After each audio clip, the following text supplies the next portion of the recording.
So how has Cambridge changed in the last 30 years? Well, first of all, it's grown in scale. Secondly, it has developed a lot of networks, which has enabled it to grow in scale. Those networks have enabled it to mobilize capital, to mobilize insight, relationships that have supported these new companies, and develop an entrepreneurial culture. The most important thing we're facing at the moment, though, is the transition that's happened perhaps in the last 5 or 10 years. As Cambridge has got very big, if you double every 10 years, it very quickly gets very big. And how we then think about the same kind of networking that has been so successful in the past, fueling the growth in the future. And that for me is the big question.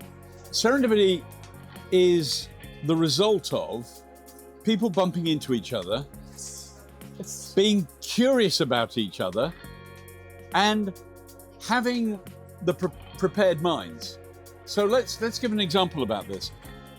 You know, the event here, for example, is an opportunity for people to bump into each other, right?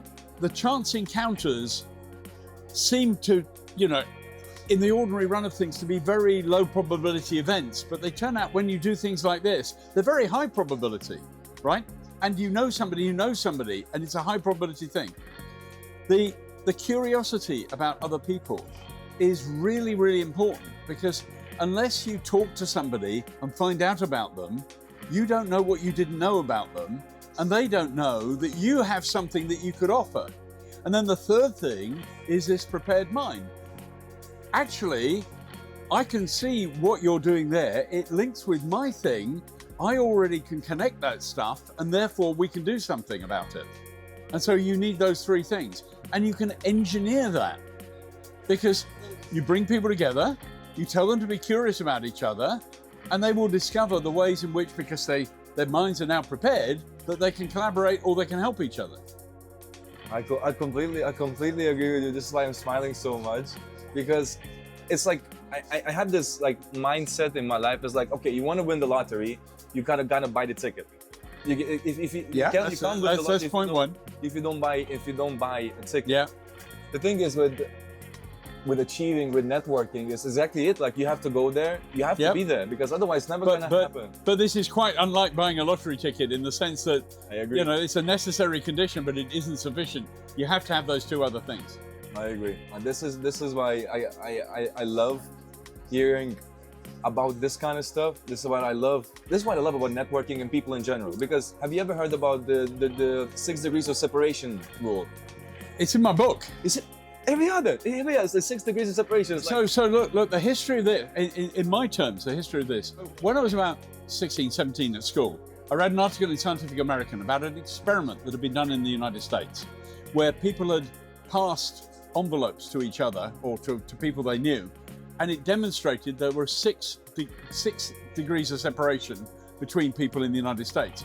And I did a calculation, and I worked out how many people knew each other and the links and so on. And I thought, well, that's not surprising. But it turned out that I discovered, as I went through my life, that other people found it surprising. And when I came to write the book, it was really to try and get over this point that this stuff is not surprising, because if you understand the way in which networks work, then you can understand why it is that you can connect people together to do things in this serendipitous way. Meta did a study on the whole world and reckoned that we're now separated by about 4.8 steps across the entire planet. Wow. Right? But again, with network theory, you can demonstrate why that's the case. In my book, I have a theoretical village called Nodebury, has 32 villages in it. And when they start, there are 5 steps to get from any one villager to any other villager, right? Only 32 people in it. And then you put in 3 links, and that collapses down to less than 3. And the 3 turns out to be an incredibly important number, because there's some researchers called Christakis and Fowler, who did a study to show that if you're within 3 steps of somebody else, they have influence on you, even if you don't know them. If they're fat, you're fat. If they're happy, you're happy. If they're fat and happy, you're fat and happy. Amazing.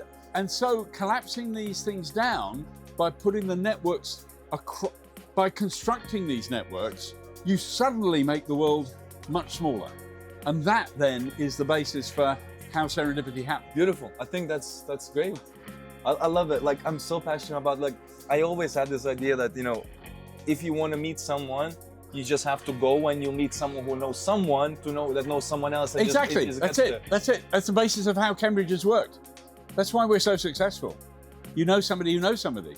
I mean, I was just at the end there with two entrepreneurs. They needed a bit of assistance. I knew the right people for them to go and talk to. Amazing.